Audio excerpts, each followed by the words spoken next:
الشيطان الرجيم. بسم الله الرحمن الرحيم.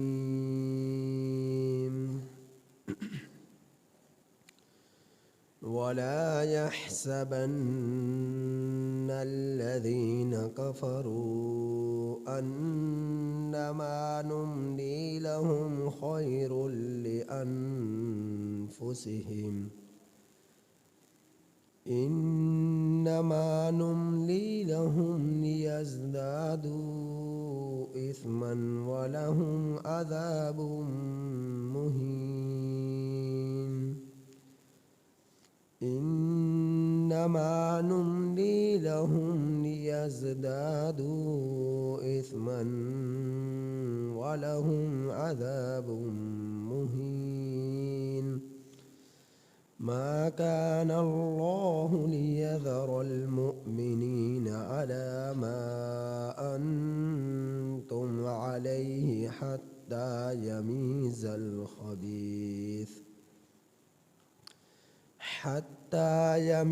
الخبيث من الطيب. وما كان الله ليطلعكم على الغيب ولكن الله يجتبي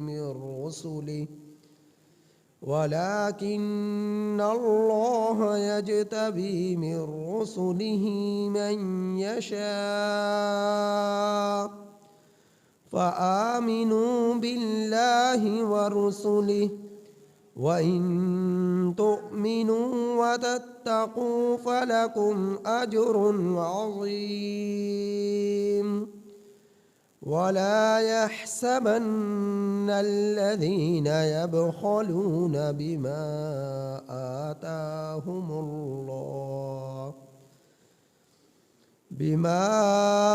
آتاهم الله من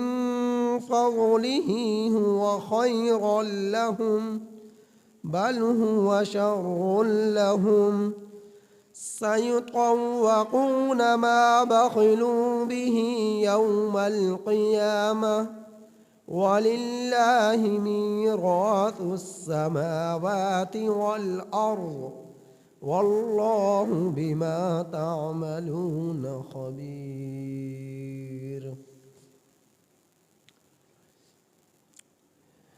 یہ سورہ آل عمران کی آیت نمبر 178 تا 180 آپ حضرات کے سامنے تلاوت ہے. یہ سورہ آل عمران کی آیت نمبر 178 تا 180 آپ احباب کے سامنے تلاوت ہے. ان آیات کریمہ کا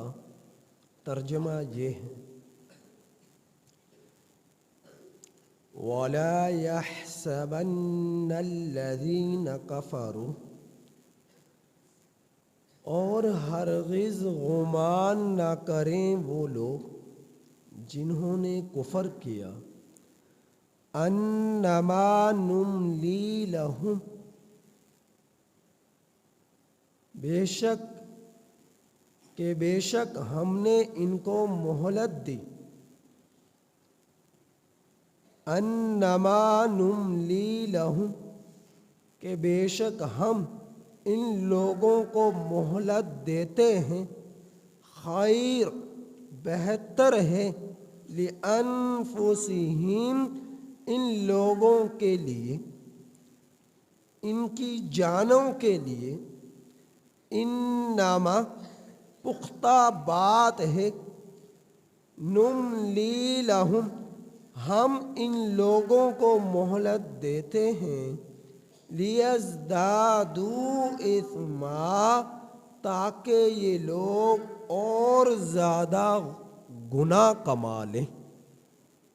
وَلَهُمْ اور ان لوگوں کے لیے عذاب مہین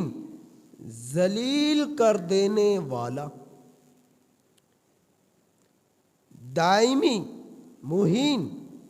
ذلیل کر دینے والا ذلت کا مہین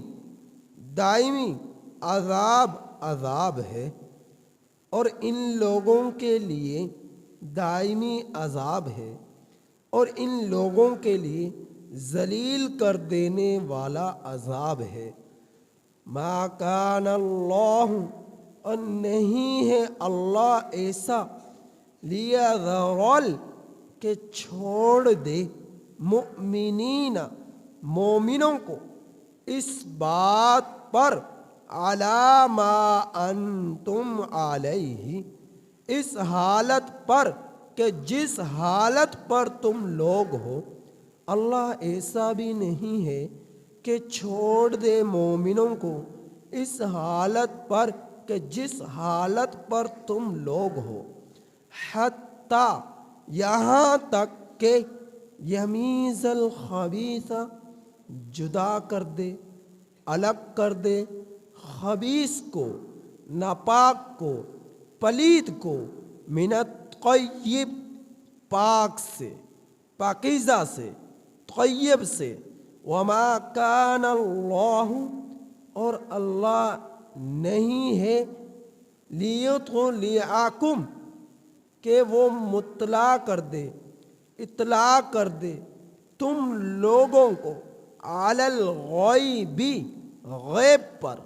ولکن اللہ اور لیکن اللہ تعالی یجتبی چنتا ہے، من رسولہ اپنے رسولوں میں سے، اور لیکن اللہ تعالی انتخاب کرتا ہے، چنتا ہے، من رسولہ اپنے رسولوں میں سے، من یشاء جسے چاہے، فآمنوا سو تم لوگ ایمان لے آؤ، باللہ اللہ پر، ورسولہ اور اس کے رسول پر، وَإِن تُؤْمِنُوا اور اگر تم لوگ مومن ہو جاؤ، ایمان لے آؤ، مومن ہو جاؤ، وَتَتَّقُوا اور تم لوگ ڈرو، فَلَكُمْ أَجْرٌ عَظِيمٌ تو تمہارے لیے بڑا اجر ہے۔ وَلَا يَحْسَبَنَّ الَّذِينَ اور نہ گمان کریں وہ لوگ، یبخلون جو لوگ بخل کرتے ہیں، بما اس مال میں سے، آتاہم اللہ کہ اللہ نے جو ان لوگوں کو دیا، من فضلہ اپنے فضل سے، ہوا خیر لہم یہ بہتر ہے ان کے لیے۔ اور گمان ہرگز نہ کریں وہ لوگ جو بخل کرتے ہیں اس مال میں جو اللہ نے انہیں دیا اپنے فضل سے، کہ وہ بہتر ہے ان کے لیے، نہیں، بل ہوا شر لہم بلکہ وہ مال شر ہے ان لوگوں کے لیے۔ سیطوقون ان قریب توق بنا کر پہنایا جائے گا وہ مال ان لوگوں کو، ما بخلوا بھی جو اس مال میں بخل کرتے ہیں، یوم القیامہ قیامت کے دن، وللہ اور اللہ ہی کے لیے میراث ہے، میراث السماوات والارض آسمانوں کی اور زمین کی، واللہ اور اللہ تعالی بما تعملون خبیر ان کاموں کو جو تم لوگ کرتے ہو باخبر ہے۔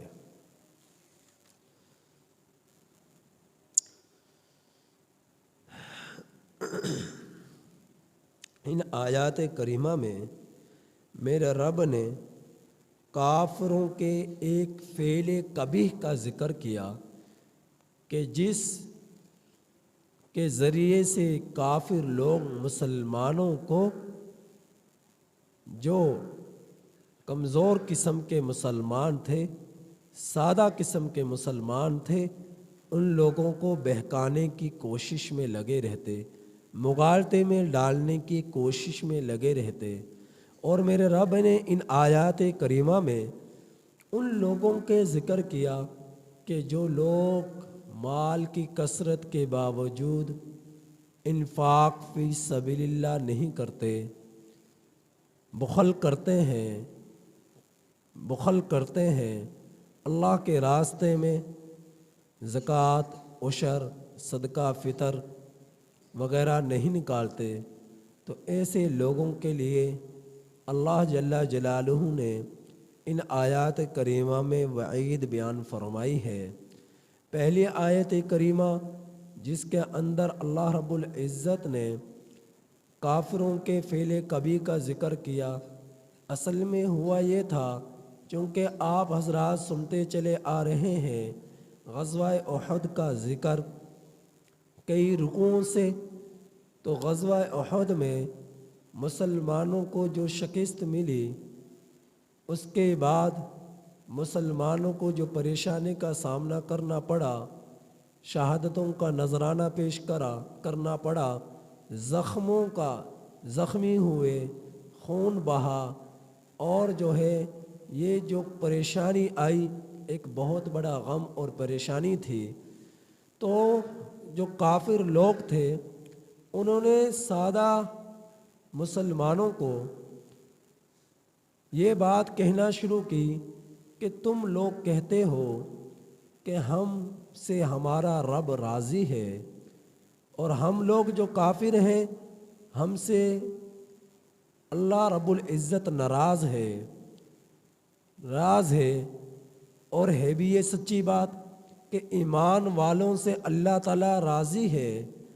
اور کافروں سے اللہ رب العزت ناراض ہے۔ ایمان والوں سے خوش ہوتا ہے اور کافروں سے ناراض ہوتا ہے۔ میرے رب نے قرآن کریم میں ارشاد فرمایا وَلَا يَرْضَى لِعِبَادِهِ الْكُفْرُ، اللہ رب العزت اپنے بندوں کے لیے کفر کو پسند نہیں کرتا، اور یہ کن کے لیے ہے؟ کافروں کے لیے۔ اور ایمان والوں کے متعلق میرے رب نے فرمایا لَقَدْ رَضِيَ الْمُؤْمِنِينَ، لَقَدْ رَضِيَ اللَّهُ عَنِ الْمُؤْمِنِينَ، کہ اللہ تعالی ایمان والوں سے راضی ہے۔ تو ایمان والوں کو میرا رب پسند کرتا ہے، اور بدبختوں سے، کافر اور مشرکوں کو میرا رب ناپسند کرتا ہے۔ تو یہ کافر لوگ کہنے لگے کہ تم لوگ کہتے ہو کہ اللہ ہم سے راضی ہے اور ہم لوگ جو کافر ہیں ہم سے ناراض ہے، تو تم ہمیں یہ بتاؤ اگر تم سے تمہارا رب راضی ہے تو یہ بتاؤ تو صحیح، پھر تم یہ بتاؤ کہ ہمارے افراد کی قوت زیادہ ہے یا تمہاری قوت زیادہ ہے۔ پھر کہنے لگے اچھا تم یہ بتلاؤ کہ تم لوگوں کے پاس مال زیادہ ہے یا ہم لوگوں کے پاس زیادہ ہے۔ اچھا تم لوگ یہ بتلاؤ لوگ تمہیں زیادہ تنگ کرتے ہیں یا ہمیں زیادہ تنگ کرتے ہیں۔ اچھا تم یہ بھی بتلاؤ کہ تم لوگ جو ہے ہم لوگ بھوکے اور ننگے ہوتے ہیں یا تم لوگ ہوتے ہو۔ تو یہ باتیں انہوں نے کہنا شروع کی۔ اچھا تم یہ بھی بتلاؤ تم لوگوں کو شکست ملتی ہے یا ہم لوگوں کو شکست ملتی ہے۔ تو سادہ قسم کے مسلمان جو تھے ان سے ان لوگوں نے یہ بات کہنا شروع کی، تو میرے رب نے قرآن اتار کر بتلا دیا، کیا فرمایا وَلَا يَحْسَبَنَّ الَّذِينَ كَفَرُوا، ہرگز گمان نہ کریں وہ لوگ جنہوں نے کفر کیا، أَنَّمَا نُمْلِي لَهُمْ، بے شک ہم ان لوگوں کو مہلت دیتے ہیں، خَيْرٌ لِأَنفُسِهِمْ، مہلت دینا ان کی جانوں کے لیے بہتر ہے۔ مہلت کیوں دیتے ہیں کہ یہ گناہ میں، یہ کفر میں، یہ شرک میں بڑھتے چلے جائیں، جتنے گناہ کر سکتے ہیں کر لیں۔ اور میرے نبی نے بھی فرمایا کہ ظالم جو ہوتا ہے میرا رب اسے ڈھیل دیتا رہتا ہے یہاں تک کہ جب پکڑتا ہے تو یک بارگی پکڑتا ہے پھر چھوڑتا نہیں ہے۔ تو میرے نبی نے یہ فرمایا، تو قرآن کریم میں اللہ تعالیٰ فرما رہے کہ ہم ان لوگوں کو مہلت دیتے ہیں، ان کی جانوں کے لیے مہلت دینا یہ بہتر ہے، کہ یہ مہلت دینا اس وجہ سے ہے انما نملی لہم، یہ پختہ بات ہے کہ ہم ان لوگوں کو مہلت دیتے ہیں، لیزدادوا اثما، تاکہ یہ لوگ اور زیادہ گناہ کما لیں، اور زیادہ کفر کر لیں، اور زیادہ شرک کر لیں۔ وَلَهُمْ عَذَابٌ مُّهِينٌ، پھر جب میرا رب ان کافروں کو، ان مشرکوں کو جب پکڑے گا تو ایسا پکڑے گا کہ ان کو ذلت آموز عذاب دے گا، ان کو ذلت آموز جو ہے عذاب دے گا، اور ایسا عذاب دے گا کہ جس سے بچاؤ نہیں ہے، ایسا عذاب دے گا کہ جس سے بچاؤ نہیں ہے۔ تو اللہ تعالیٰ فرما رہے ہیں ما کان اللہ لیذر المؤمنین، اللہ تعالیٰ ایسا بھی نہیں ہے کہ مومنوں کو چھوڑ دے اس حالت پر جس حالت پر تم ہو، یعنی کافر لوگ کفر پر ہیں، شرک پر ہیں، اور ایک تکبر میں ہیں، تو اللہ تعالیٰ فرما رہے ہیں کہ میں مومنوں کو ایسا نہیں ہے کہ میں ان کو ایسی کمزور حالت پر چھوڑ دوں۔ اللہ تعالیٰ آزمائش میں، امتحان میں ڈالنا ہے، جس طرح یہ کافر لوگ عیش و آرام میں ہیں کہ مسلمانوں کو یوں ہی آزمایا نہ جائے اور امتحان نہ لیا جائے، مشقتوں اور تکلیف میں نہ ڈالا جائے، اور ان سے کوئی امتحان نہ لیا جائے۔ ان سے امتحان لیا اللہ رب العزت نے لیا، کیوں لیا؟ اس وجہ سے لیا حتیٰ یمیز الخبیث من الطیب، تاکہ خبیث اور پاکیزہ لوگوں کو الگ کر دے، خبیث اور پاکیزہ لوگوں کو الگ کر دے۔ خبیث لوگوں میں کون ہیں؟ ناپاک لوگ ہیں۔ پاکیزہ لوگوں میں کون ہیں؟ مسلمان ہیں۔ خبیث لوگ کون ہیں؟ کافر ہیں، مشرک ہیں۔ پاک لوگ کون ہیں؟ مسلمان ہیں، مومن ہیں۔ تو اللہ رب العزت دو طریقوں سے آزمانا، ایک طریقہ یہ ہے کہ اللہ رب العزت ظاہری اسباب کے ذریعے ان کی آزمائش کرے، ان کو الگ کرے۔ وہ آزمائش ظاہری اسباب کیا ہے؟ ان کو مشقت میں ڈالے، ان کو امتحان میں ڈالے، ان کو تکلیف میں ڈالے، تاکہ جب تکلیف میں ڈالے جائیں گے، امتحان میں ڈالے جائیں گے، تو کھرے اور کھوٹے یہ الگ ہو جائیں گے، کھورے اور کھوٹے الگ ہو جائیں گے۔ کھرے اور کھوٹے جب الگ ہوئے تو ہو جائیں گے تو سب کو پتہ چل جائے گا کہ یہ مومن ہیں، یہ پکے مسلمان ہیں، یہ کافر ہیں، یہ کچے مسلمان ہیں، یہ منافق ہیں۔ تو ہوا بھی ایسا ہی، جب غزوہ احد میں گئے 1000 کی تعداد تھی، 300 منافق پیچھے ہٹ گئے، 300 منافق پیچھے ہٹ گئے۔ اور پھر غزوہ احد میں میرے رب نے جو مسلمانوں کے اپنے ہی ایک تھوڑی سی کمزوری اور غفلت کی بنا پر جو اللہ کے رسول صلی اللہ علیہ وسلم کے حکم کی خلاف ورزی ہوئی کہ پہاڑ سے اتر کر میدان میں آ گئے، تو اس غفلت کی بنا پر اس حکم کی نافرمانی کی بنا پر اللہ رب العزت کی طرف سے یہ امتحان لیا گیا کہ یہ مشقت میں پڑ گئے، یہ تکلیف میں پڑ گئے، اور فتح شکست میں تبدیل ہو گئی۔ اور پھر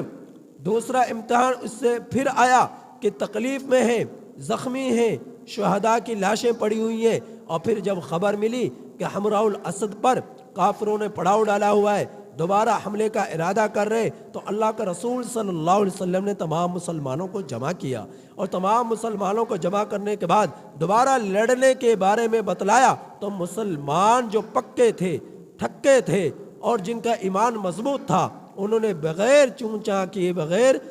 اللہ رب العزت کے رسول صلی اللہ علیہ وسلم کے حبیب کے آواز پر لبیک کہتے ہوئے حاضر ہو گئے، اور نکلنے کے لیے تیار ہو گئے، نکلنے کے لیے تیار ہو گئے۔ تو پکے جو مسلمان تھے وہ فوراً نکلے، جو کچے مسلمان تھے وہ پیچھے رہ گئے۔ تو اللہ رب العزت نے خبیث لوگوں کو الگ کر دیا، پاکیزہ لوگوں کو الگ کر دیا۔ تو اللہ تعالیٰ فرما رہے وَمَا كَانَ اللَّهُ لِيُطْلِعَكُمْ عَلَى الْغَيْبِ، اور اللہ ایسا نہیں ہے کہ تمہیں مطلع کر دے غیب پر، لیکن اللہ تعالیٰ اپنے رسولوں میں سے انتخاب کرتا ہے، جسے چاہتا ہے اسے غیب کی خبریں دیتا ہے۔ تو اس آیت کریمہ سے کچھ لوگوں نے اس بات پر استدلال کیا کہ اللہ رب العزت نے اپنے حبیب محمد مصطفیٰ صلی اللہ علیہ وسلم کو غیب کا علم دے دیا، آسمان سے لے کر زمین تک، مشرق سے لے کر مغرب تک، شمال سے لے کر جنوب تک، آسمانوں کی بلندیوں تک، زمین کی تہوں تک اللہ رب العزت نے ایک ایک چیز کی نبی کریم صلی اللہ علیہ وسلم کو ایک ایک چیز کے بارے میں کیا دے دیا؟ علم دے دیا، علم دے دیا۔ تو اس آیت کریمہ سے استدلال کرتے ہیں، جبکہ اس آیت کریمہ سے یہ استدلال کرنا سراسر غلط ہے۔ اللہ کے رسول صلی اللہ علیہ وسلم کو میرے رب نے غیب کا علم نہیں دیا، ہاں غیب کی خبریں ضرور دی، غیب کی خبریں ضرور دی۔ اگر غیب کا سارا علم اللہ کے رسول صلی اللہ علیہ وسلم کو دے دیا جاتا تو پھر یہ بتلائیں سورہ آل عمران ترتیب کے اعتبار سے تیسرے نمبر پر ہے اور نزول کے اعتبار سے 99 نمبر پر ہے۔ اب سورہ آل عمران کے بعد تقریباً 25 صورتیں اور تھیں جن کا نزول ہوا، جن کے اندر اللہ رب العزت نے یہ باتیں ارشاد فرمائی، ذالک من انباء الغیب نوحیہ الیک، تلک من انباء الغیب نوحیہا الیک۔ تو مختلف مقامات پر یہ بات ارشاد فرمائی کہ ہم جسے چاہتے ہیں اسے غیب کی خبریں دیتے ہیں، پیغمبروں کو غیب کی خبریں دیتے ہیں، پیغمبروں کو غیب کی خبریں دیتے ہیں۔ اگر غیب کی خبریں بعد میں بھی اس غیب کی خبریں دینے پر اللہ رب العزت کا قرآن اتر رہا ہے تو پھر جو ہے اس آیت کریمہ سے کس طرح استدلال ممکن ہے کہ اللہ رب العزت نے اپنے حبیب کو سارا کا سارا علم دے دیا، تو یہ بعد میں غیب کی خبر کی اطلاع کیوں دی جا رہی اور بعد میں 25 صورتیں کیوں اتر رہی؟ تو ان صورتوں کے اندر جب اللہ تعالیٰ پیغمبروں کے حالات بھی بیان فرما رہے، پیغمبروں کے قصے بھی بیان فرما رہے، اور پھر یہ بھی فرمایا کتنے ایسے پیغمبر ہیں، کتنے ایسے رسول ہیں جن کے بہت سی خبروں کے متعلق ہم نے نبی کریم صلی اللہ علیہ وسلم کو خبر نہیں دی، ان کے بارے میں اطلاع نہیں دی، جو مناسب سمجھا وہ دیا اور جو مناسب نہ سمجھا وہ نہ دیا۔ تو اللہ رب العزت نے کتنے ایسے پیغمبروں کے حالات پورے کے پورے نبی کریم صلی اللہ علیہ وسلم کو نہ بتلائے، اور کتنے ایسے منافق تھے جو پکے مسلمان تھے، پکے منافق تھے اور بڑے پایا کے منافق تھے، لیکن اللہ کے رسول صلی اللہ علیہ وسلم کو اللہ رب العزت نے ان کے بارے میں پوری طرح خبر نہ دی، جہاں مناسب سمجھا ان منافقین کے بارے میں خبر دی۔ اب غزوہ احد میں آئے 300 منافق تھے، اللہ کے رسول صلی اللہ علیہ وسلم کے پکے مسلمانوں کے ساتھ وہ احد مقام کی طرف آ رہے، اور انہوں نے عین لڑائی کے وقت دھوکہ دے کر وہاں سے واپس پلٹے۔ تو مسلمان جو تھے کمزور تھے، غزوہ بدر میں بھی کمزور تھے، غزوہ احد میں بھی بے سر و سامانی کا عالم تھا، اور ان لوگوں نے ان چیزوں کو نشانہ بنایا۔ تو اللہ رب العزت نے جو ہے ان منافقوں کے بارے میں جن کے لیے مناسب سمجھا ان کے بارے میں خبر دی، اور جن کے بارے میں مناسب نہ سمجھا ان کے بارے میں خبر نہ دی، اور وہ خود بخود ان کا امتیاز ہوتا چلا گیا جب ان کو امتحان میں ڈالا گیا۔ تو ایک جو ہے ظاہری اسباب کے ذریعے امتحان لینا تھا، ایک تکوینی اسباب کے ذریعے سے اللہ رب العزت نے امتحان لینا تھا۔ ظاہری اسباب تو یہ تھا کہ ان کو مشقت میں ڈالا، ان کو لڑائی کے اندر جو ہے ان کے لڑائی کا سامنا کروایا، ان کو زخمی کیا، ان کو شہداء کا نذرانہ پیش کیا، لیکن وہ اپنے ایمان پر مضبوط رہے، استقامت اختیار کی اور اپنے حبیب کا ساتھ نہ چھوڑا، اپنے پیغمبر کا ساتھ نہ چھوڑا۔ جو کچے مسلمان تھے انہوں نے اپنے پیغمبر کا ساتھ چھوڑا اور واپسی راستے میں سے ہی واپس لوٹ گئے، تو کھرے اور کھوٹے کا پتہ چل گیا کہ کون پکا مسلمان ہے، کون کچا مسلمان ہے۔ تو اللہ رب العزت اس آیت کریمہ میں یہ بتلا رہے کہ ہم جسے چاہتے ہیں اپنے رسولوں میں سے اسے غیب کی خبر دیتے ہیں، اسے غیب کی اطلاع کرتے ہیں۔ اس کا مطلب یہ نہیں کہ اللہ رب العزت نے سارا کا سارا غیب کا علم نبی کریم صلی اللہ علیہ وسلم کو دے دیا۔ غیب کا علم اگر کسی کے پاس ہے تو وہ اللہ کی ذات کے پاس ہے،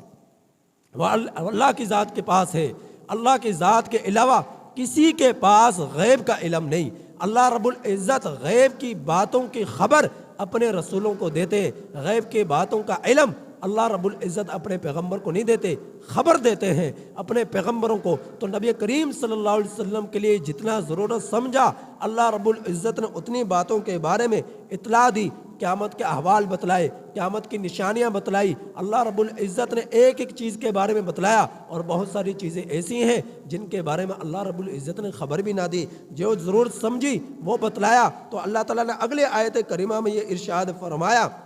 کہ فآمنوا باللہ ورسلی، اے ایمان والو تم ایمان لاؤ اللہ پر، اس کے رسول پر، وَإِن تُؤْمِنُوا، اگر تم ایمان لے آؤ، تم مومن ہو جاؤ، وَتَتَّقُوا، اور تم تقوی اختیار کر لو، فَلَكُمْ أَجْرٌ عَظِيمٌ، تو تمہارے رب کی طرف سے تمہارے لیے اجر عظیم ہے۔ اگلی آیت کریمہ میں میرے رب نے اہل بخل کا حال بیان کیا کہ جن کے پاس مال ہے، دولت ہے، مال و دولت کی فراوانی ہے، اور مال و دولت کی فراوانی کے باوجود زکوٰۃ فرض ہے، زکوٰۃ نہیں نکالتے، عشر فرض ہے، عشر نہیں نکالتے، حج فرض ہے، حج نہیں کرتے، صدقہ فطر واجب ہے، صدقہ فطر نہیں نکالتے، تو اللہ رب العزت فرما رہے ہیں یہ لوگ جو بخل کر رہے ہیں، یہ بخل کرنا مال کے اندر کل قیامت کے دن اللہ کی طرف سے ایسا عذاب ہوگا، تو اس مال کو توق بنا کر اس کے گلے میں ڈالیں گے۔ میرے نبی نے فرمایا جو لوگ زکوٰۃ نہیں نکالتے، جو لوگ عشر نہیں نکالتے،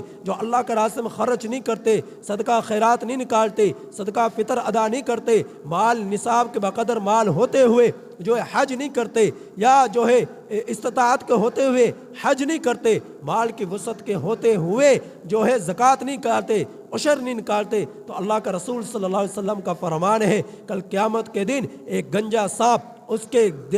گردن کے اندر توق بنا کر لٹکایا جائے گا، اور اس کے دونوں رخساروں کو وہ ڈسے گا اور نوچ نوچ کر وہ کھائے گا۔ تو اللہ تعالیٰ اسی کے بارے میں بیان فرما رہے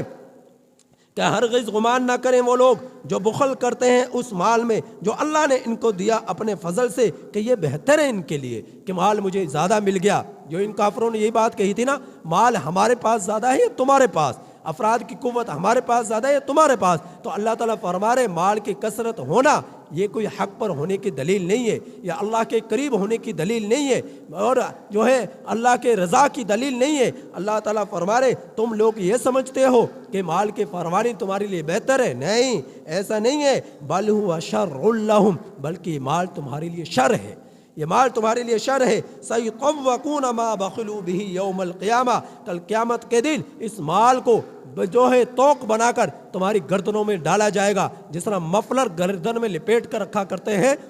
رکھتے ہیں سردیوں کے موسم میں خاص طور پر، تو ایسی حالت میں مفلر کی طرح سانپ، گنجا سانپ اس کی گردن میں لپیٹا جائے گا، اور پھر گالوں اس کو نوچ نوچ کر وہ کھائے گا۔ تو اسی کے بارے میں بیان فرمایا کہ توق بنا کر پہنایا جائے گا۔ مال جو ہے وَلِلَّهِ مِيرَاثُ السَّمَاوَاتِ وَالْأَرْضِ، مال ہے، گھر ہے، جائیداد ہے، پلاٹ ہیں، فیکٹریاں ہیں، یہ سب میرے رب کی میراث ہے۔ آسمان اور زمین کے درمیان جو کچھ بھی ہے اس کا حقیقی مالک اللہ کی ذات ہے، میں اور آپ اس کے مالک نہیں ہے۔ موت آئی، مال چھوٹ گیا، گھر چھوٹ گیا، پلاٹ چھوٹ گیا، فیکٹریاں چھوٹ گئی، جائیداد چھوٹ گئی، ہمارے پاس وہی رہا جو ہم نے کھا لیا، جو ہم نے پی لیا، جو ہم نے پہن لیا، بس وہ ہمارا ہے۔ موت کے بعد سب کچھ چھوٹ گیا اور یہ ورثاء کا بن گیا۔ تو اللہ تعالیٰ فرما رہے اس کا حقیقی مالک اگر کوئی ذات ہے تو وہ اللہ کی ذات ہے۔ لہٰذا مال پر جو ہے غرور کر کر، تکبر کر کر یہ نہ سمجھ بیٹھو کہ یہ مال تمہارے پاس ہمیشہ رہے گا، موت تمہیں اس سے جدا کر دے گی۔ واللہ بما تعملون خبیر، اللہ تعالیٰ باخبر ہے تمہارے ان کاموں سے جو تم کر رہے ہو۔ لہٰذا ڈر ڈر کے زندگی گزارو، اپنے رب سے، اپنے رب کے اتباع میں زندگی گزارو، اپنے رب کی رضا میں زندگی گزارو، اپنے نبی کی سیرت کے مطابق زندگی گزارو، اپنے اللہ کو راضی کرنے کے ساتھ اپنا تن من دھن سب کچھ قربان کر دو، تمہاری دنیا بھی بنے گی، آخرت بھی بنے گی۔ اللہ تعالیٰ سے دعا ہے کہ اللہ تعالیٰ ہمیں ان آیات کریمہ کی کامل سمجھ عطا فرمائے۔